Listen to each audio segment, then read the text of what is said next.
In episode 8, Juliet gets up from the surface, she sees the blood trail, and she realizes pretty quickly that something happened to Solo. She grabs a weapon, and then she slowly starts to make her way up the stairs following the blood trail, but then the bends kicks in. She starts feeling horrible. Luckily, she remembers something that Solo told her. The way to get rid of the bends is you just basically have to reverse the process. You have to go down and wait underwater until you don't feel bad anymore. Remembering this, Juliet grabs an air hose, goes down, and just tries to wait this thing out until she feels okay. And when she does, she comes above the surface and she starts looking for Solo. But she doesn't find Solo. She finds somebody else, who warns her to stay back, and Juliet explains, I'm not here for you, but you took a friend of mine, I'm looking for him, and the whole time, whoever this person is continues to warn her that they are going to shoot. Juliet, though, thinking she can talk her way out of this, continues to blabber on until finally she gets an arrow in the shoulder, and she retreats. She's forced to go to one of the lower levels and just look for a way to bandage this thing up, but she knows at this point these people aren't playing around. However, she still does have to find Solo. He's the only one that knows where the suit is. So after patching herself up, she heads back up, this time armed with a shield and a weapon, and she finds a body that she thinks might be Solo's, but instead it's a trap. It's one of these people, and they attack her. Juliet, though, is much bigger than this person. She rips off the mask, and she reveals that the person's no older than maybe 17, 18, but they're not alone. Because as Juliet is on top of this girl, a boy and a girl who look to be probably in their 20s come running down the steps, the girl holding a bow and arrow like she's Katniss Everdeen, and she warns Juliet that she already put one arrow in her shoulder, and if she makes one more move, she'll put one through her heart. And Juliet is just frozen. Now back over at Juliet's silo, in the down deep, things aren't going great. They're quickly running out of supplies and need to figure out a way to get to supply, which is over the barricade. They also know that they need to get some allies from the top because they can't live like this forever.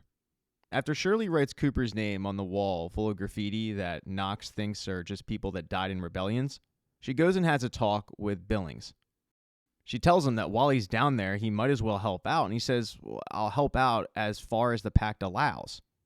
She asks him, what does the pact say about stabbing somebody and then blaming others for it?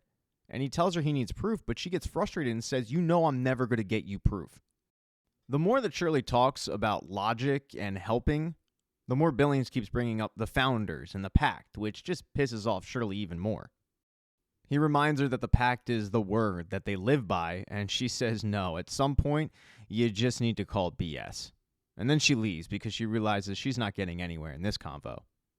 This wasn't the only contentious conversation that Paul would have that day with a woman. He also had one with his wife, Kathleen, who was patching up Patrick Kennedy when Patrick mentioned how Billings was in possession of a picture from the before times. This didn't sit well with Billings' wife.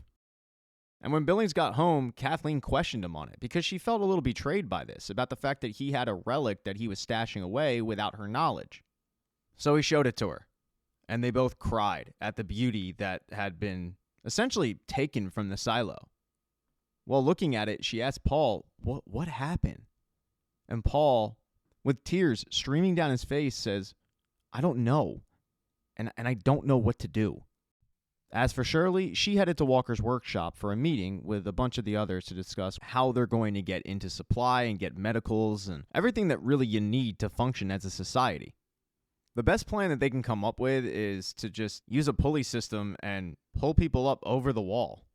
It's not great, but it's the best that everybody can come up with. Walker, however, thinks it's horrible, and she thinks that the plan should be getting Carla back immediately because she is the head of supply. She can help them out. She gets so frustrated, she kicks everybody out of her workshop. But a little while later, she gets an email, which is pretty unusual because all communication throughout the silo has been shut down by IT.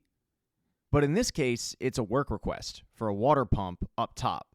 The water pump isn't working, and she's somebody who can fix it. So she doesn't really think it's anything out of the norm. But when Shirley finds out, she's convinced that it is a trap for Walker to walk right into. Walker, though, doesn't really care if it is a trap. She feels like it's a win-win. She either fixes the water pump or it's a trap, and maybe they throw her with Carla. The truth is, though, Walker wants to get away from all these people because it's just a reminder of what they're not doing to get the love of her life back. so she heads up the stairs to find out what's going on with this water pump. While she's heading up top, Lucas Kyle continues on his search to find out what Salvador Quinn was talking about in this letter. At the request of Bernard, he heads to Judge Meadows' apartment to see if he can find any clues there. But what he initially finds are members of Judicial. And they don't believe him when he says, "I'm Bernard Holland's shadow," until he flashes a blue badge, indicating that he actually is. And Lucas, who usually is pretty timid, wields this power to kick these members of Judicial out of the room so he can focus. He is able to get a couple words here and there, but he's not able to decipher the whole meaning of the letter. So he gets an idea. He looks up to see if anybody from Salvador Quinn's family are still living in the silo, and he gets a hit.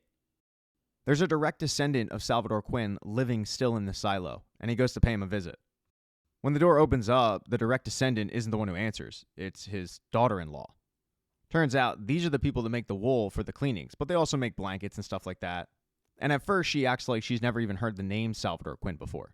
Then, the direct descendant, a guy named Terrence Pembroke, pops his head out, and when he hears Salvador Quinn's name, he tries to rush Lucas away, but Lucas once again wields that blue badge, and he actually tries to get tough with these people, saying that they can either get questioned down low or they can be taken away.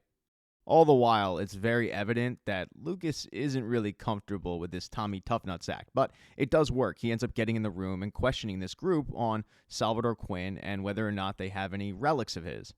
Because what he was able to find is that there is certain property that is missing from IT that they believe Salvador Quinn stole and he handed down to his relatives, so he's looking for it.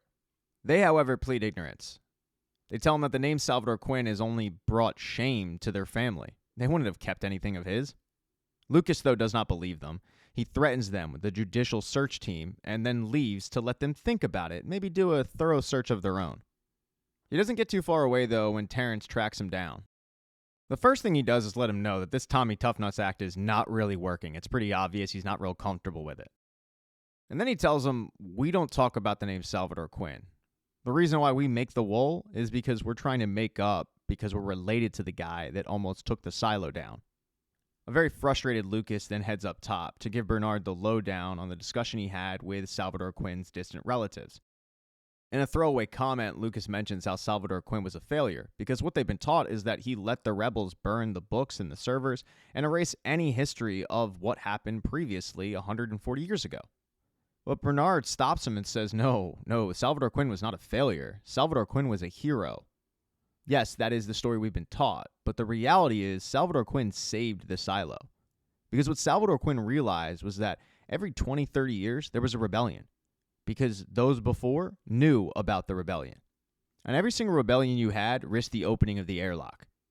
So what Salvador Quinn did was sever the silo from its history. He cut off access to the servers, he confiscated the books, and he blamed the rebels. But then his masterstroke was putting something in the water that made everybody forget. Within about 2 months, no one remembered that it was Salvador Quinn who did it. They just remember what they've been told, that it was the rebels. What Salvador Quinn did was ensure 140 years of peace, until now. Armed with this information, Lucas heads back to Terrence's apartment. He apologizes to the entire family for how he acted before, and he tells them that while he can't explain why, he knows for a fact that Salvador Quinn was not a failure and not someone that they should be embarrassed about being related to. The girl who initially answered the door tells him that when Judge Meadows visited them, she tried to tell him the same thing. And the fact that Judge Meadows visited this family was something that Lucas had no idea about. So he immediately wants to know, well, what did she want? She wanted books, same as him. She didn't care if they were relics or they were just regular books, but she wanted them if they belonged to Salvador Quinn, and she made a trade for them. They then pulled out the 3 books that Judge Meadows traded for the 1 book that belonged to Salvador Quinn, which was an old copy of the Pact. This is a big hint for Lucas, who heads to Meadows' old apartment looking for that copy of the Pact, and he finds it. He's able to decipher a little bit of it, and it says, "If you've gotten this far, you already know the game is rigged." Lucas, however, was unaware of the fact that by kicking the men out of the apartment earlier, that raised red flags with Judge Sims. He wanted to know why. Initially, he went to Almondson, but Almondson was no help, not willing to tell him any information of what Lucas Kyle was doing. That's when the whole working as a team thing really came in handy, because Camille went and talked to Almondson. She not only reminded Amundsen that both Sims and Amundsen were close, she also pointed out that what's going on with the silo right now isn't great, that the leadership is not there, and that the man that could fix it is Sims if he had some information. So after hearing this pitch, Amundsen caves. He sends Robert a very cryptic email on where to meet, and he tells him where Lucas Kyle was going. The fact that he went to Terrence Pembroke's place, the fact that he took a book from Judge Meadows' apartment, but he doesn't know much. And he also tells Sims, this will be the only time I help you. This was a one and done. So Sims, wanting answers, tracks Lucas down himself, as Lucas was trying to leave Judge Meadows' old apartment. He asks Lucas what he was doing, and Lucas says, I was here because Mayor Holland wanted me to bring him a book. And he shows the pact to Sims. To Sims, it means nothing, but he does give Lucas a warning that once Bernard gets whatever he wants, he will discard Lucas right back to the mines. You might think you know what he wants, and trust me, I thought I did, but he's always going to be 4 moves ahead of you. And before you know it, you're going to need a friend. Watch yourself. That's my advice. Lucas goes to leave, but Sims was not done with the conversation. He says, your mother works in hospice on 85, right? Because I'm guessing she would hate to have her son as a patient. While the scare tactic might work, Lucas plays it cool and he walks away. Now, Bernard, all this time, was in the water pump station, because he's the one who emailed Walker. And when she gets there, she finds out that, yeah, there is nothing wrong with the water pump. He just wanted to talk.